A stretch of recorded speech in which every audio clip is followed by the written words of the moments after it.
Welcome to worksheet 40. We're going to do some sentences this time containing ablative absolutes. So what we're going to do is we're going to kind of translate the two parts of the sentence kind of separately first, and then figure out what the best way to combine the two of them would be. So the directions tell us to bracket and label our sentences, which is basically just code for what I would normally call marking up your text, right? So adding some grammar, labels, information, just to kind of figure out what's going on in the sentence. So when it comes to a noun, right, that's as simple as putting what case the noun is. So Hercule is in the ablative case.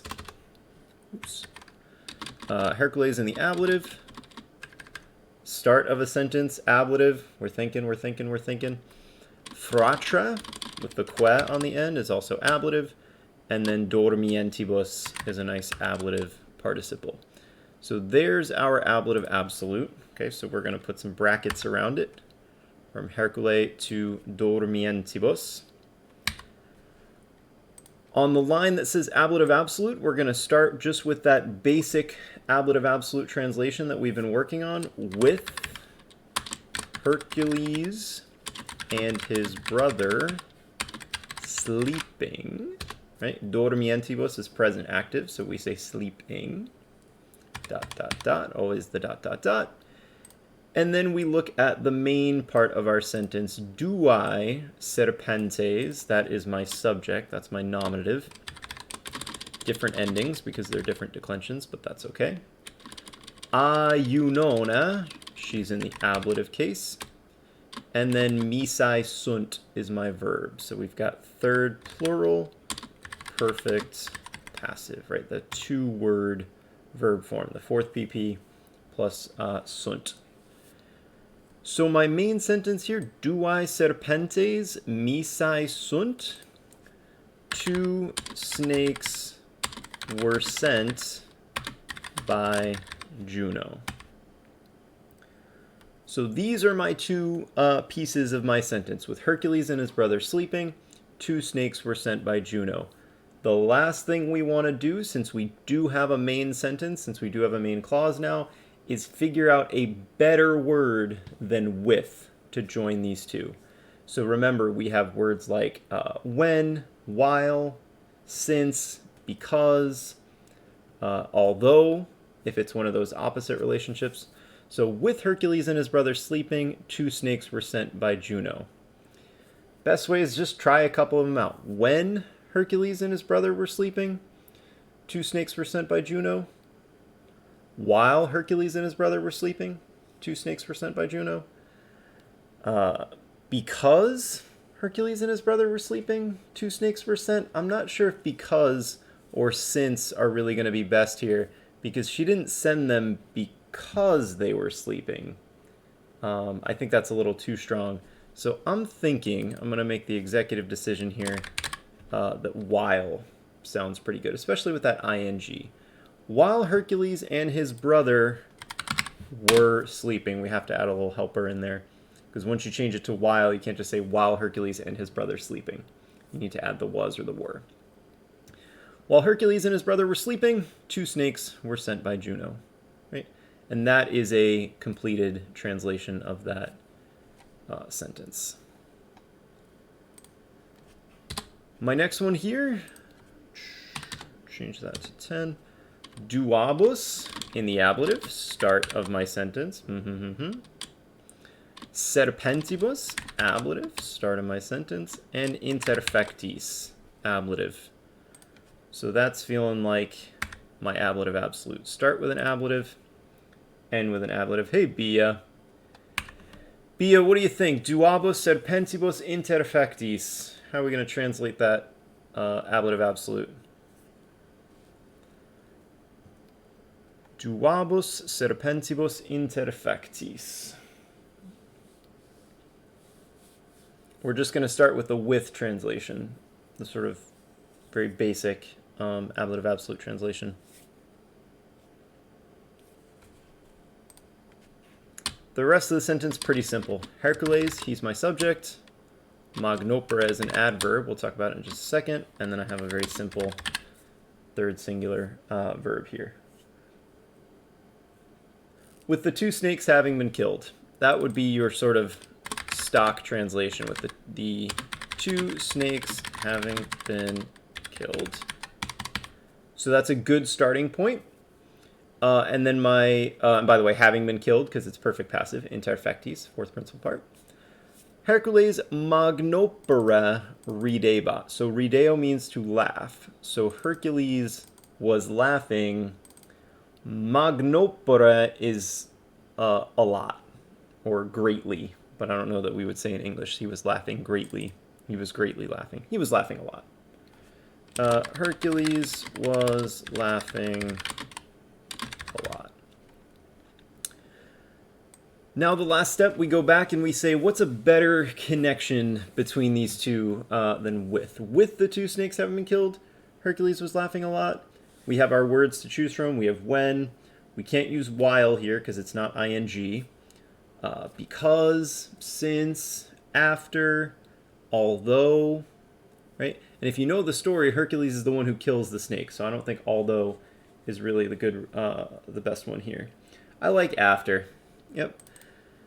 So after the two snakes, we got to change having been to, we can change it to had been. After the two snakes had been killed. You could say after the two snakes were killed. I'm fine with that.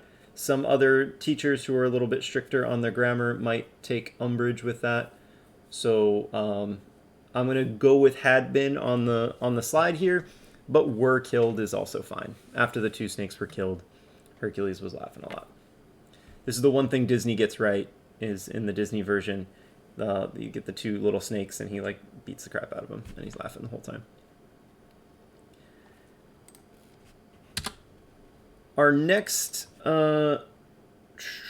sentence here, and my apologies when I grabbed these sentences from old worksheets, sometimes we're in different places from year to year.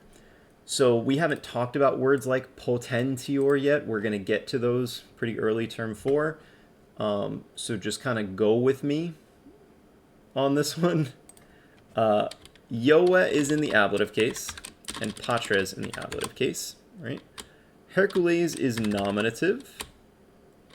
Potentior is also nominative. Quam here, as it says over on the other side, means than. And then frater is also nominative. So starting here with the ablative absolute, we have ioa and patra. So this is a weird ablative absolute. We didn't talk too much about these because they're pretty rare. But this is one where you don't have a participle. You just have a couple of nouns. So we could say, with Jupiter, his father. Sounds weird to start, but trust me, when we clean it up, it's going to sound a little bit better. My main sentence here, Hercules est. Potens means strong. Potentior, when you add the ior to it, it becomes what's called a comparative. So Hercules isn't just strong, he's stronger. Potentior, he's stronger than his brother.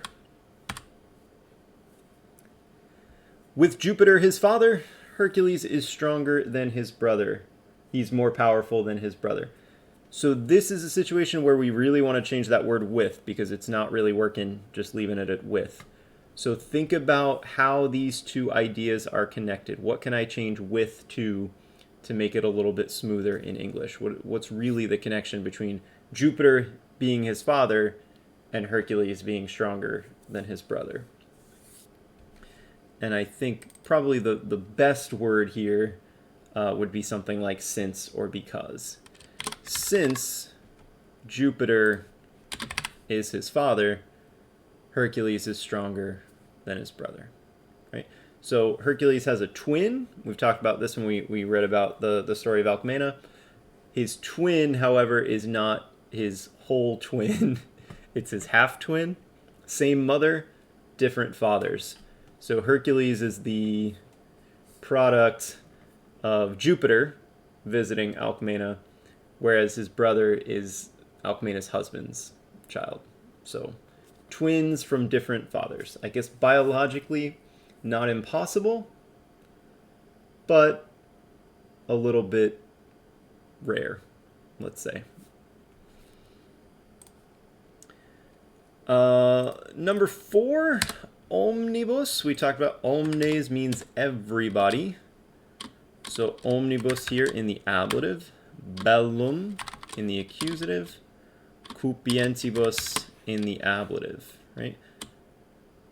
Rex is nominative. We have this little word tamen, which I mentioned to you guys in class this week. Pacem's in the accusative, and fake it is my verb, third singular perfect. So my ablative absolute is from omnibus, ablative, to cupientibus, ablative. Okay. Scooch these down a little bit. So omnes are everybody. So when I translate it literally with everyone, everybody, cupio is to desire or to want. Cupientibus is an ing participle because of the entibus.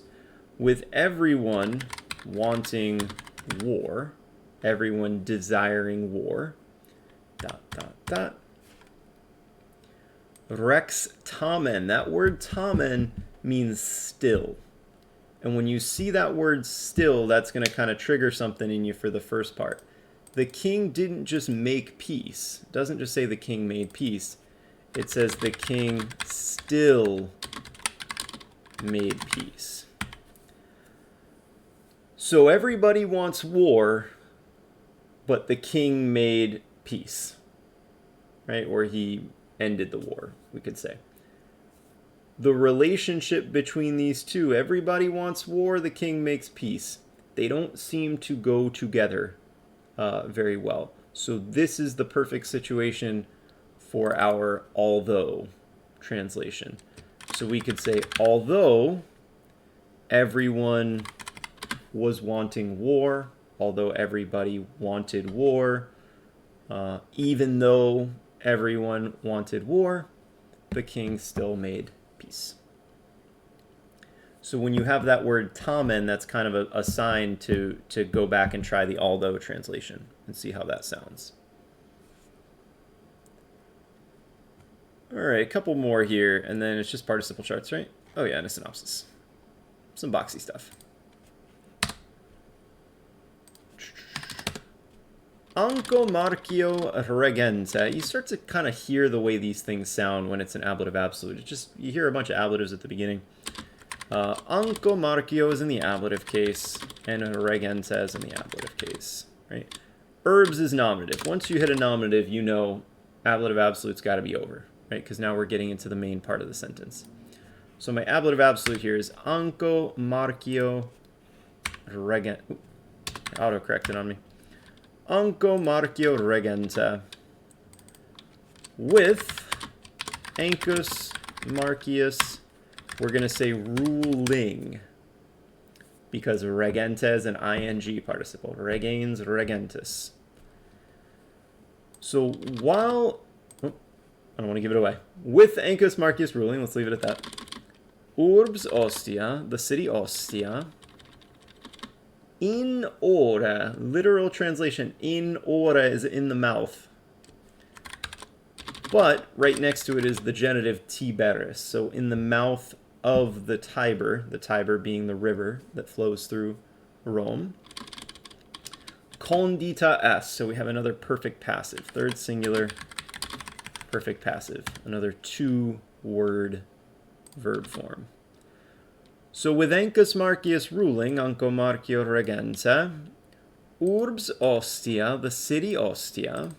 Now we don't say in English the city Ostia, we would say the city of Ostia. But just because we say the city of Ostia doesn't mean there has to be any kind of genitive or anything. The city Ostia, the city of Ostia. Condo means to found, so the city of Ostia was founded, meaning it was built on the mouth of the Tiber River.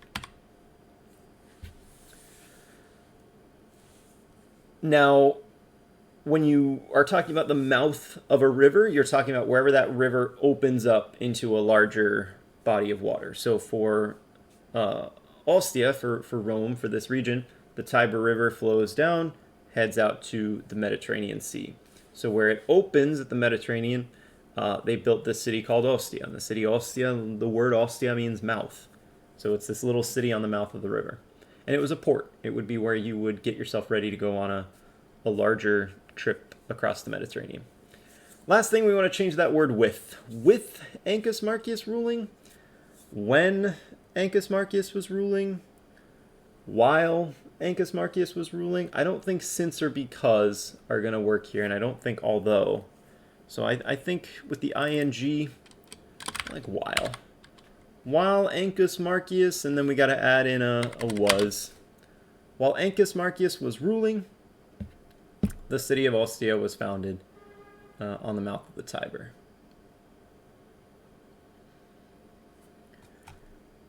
And then number 6 is a little bit cheeky. My apologies. I was feeling meta when I wrote this sentence. So we have his sententiis translatis. So that's your ablative absolute. His sententiis translatis.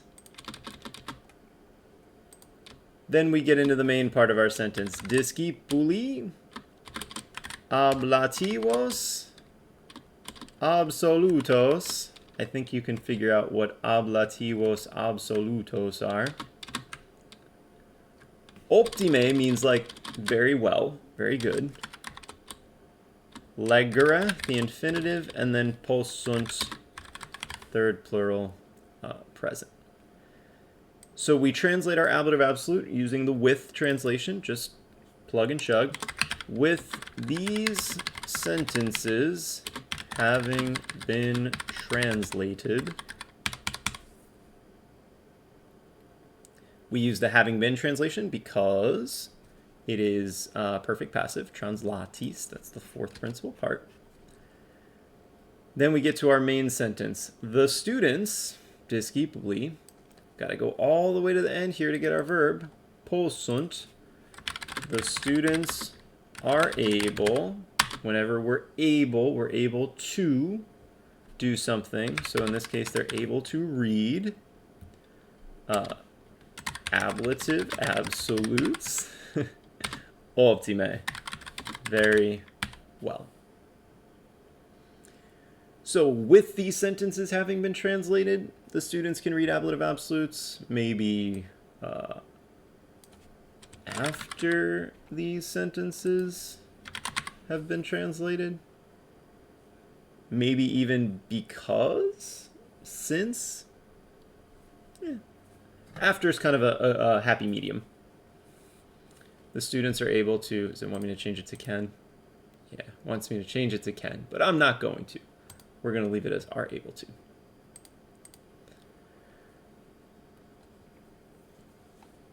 Couple of participle charts here just to make sure we keep those skills fresh. So ablative masculine plural for pono. So that's going to give us ponentibus, which is placing. Nothing in this box, nothing in this box. Perfect passive, we go to the fourth principal part, that's positis, placed. Future active, we have posituris, about to place. And then for future passive, we go back to the original stem. We get ponendis.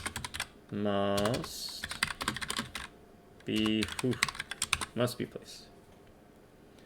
Ponentibus, positis, posituris, ponendis. So the first one and the last one look very similar. The other two look similar. And then for number 2 here, we have ablative neuter singular. So perficio is going to give me perficienta or perficienti. Could be both. That's somebody who is completing something. Nothing here. Nothing here. Perfect passive, fourth principal part. So we're going to get perfecto, which is something that's completed. Perfect. It's going to auto-correct you here. Be careful. It's going to take off that long mark. I guess it likes the English word perfecto. But we're going for Latin here. Future active, perfecturo. Somebody who's about to complete something. And then for future passive, we go back to the original stem, perfeciendo. Something that must be completed. Whoa. Where did those boxes come from? Okay, those are our two participle charts. Okay, just like, you know, practice, practice, practice. And then we have a quick little verb synopsis to do here. So the verb is comburo, means to burn. Comburo, comburre, combusi, combustus. This probably looks like something you might know from English. These are third plural this time. So we're thinking enti and entor. So for present, comburunt. Oops, forgot my R. Comburunt. Remember, third conjugation, we have that e, o is it, imus istis, imus itis unt pattern. Ago agis agit, agimus agitis agunt. Bo bis bit, bimus bitis bunt. So we've seen that u pop up before. Comburunt and comburuntur. For imperfect, comburebants. Comburebants and comburebantur. And for future, we can't use bo be boo, okay, because third conjugation. So comburent and comburent and comburentur.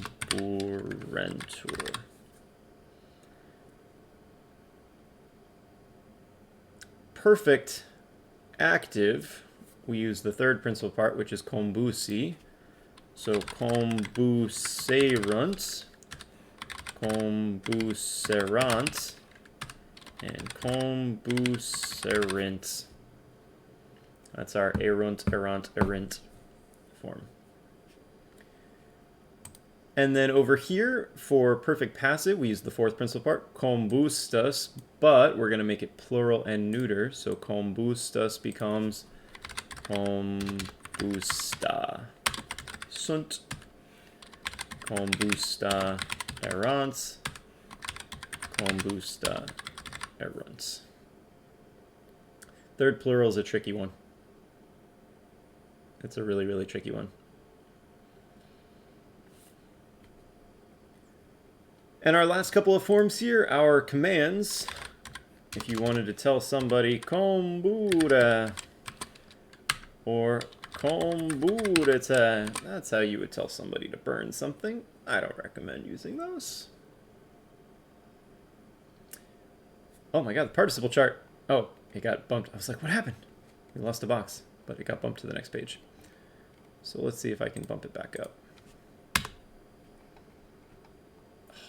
It's going to be like this, huh? There it is. All right, for my participles, we have comburentia, to make it neuter plural. Comburentia. Combusta, in the fourth PP. Combustura. And comburenda. Comburenda. On our quiz that we're going to have Thursday, Friday, you're not going to have a full synopsis. You're going to have a participle chart. You're going to be translating a couple ablative absolutes, and then you'll translate one full sentence that has an ablative absolute in it. Okay? I'm going to cut it here. I'll be in office hours tomorrow. I know you guys are finishing up your half day. Hopefully you enjoyed your sessions. I saw some of you in the Italian club session. Hope you like the videos. Love that guy. Stanley Tucci's fantastic. And I will see you guys tomorrow. Have a good one.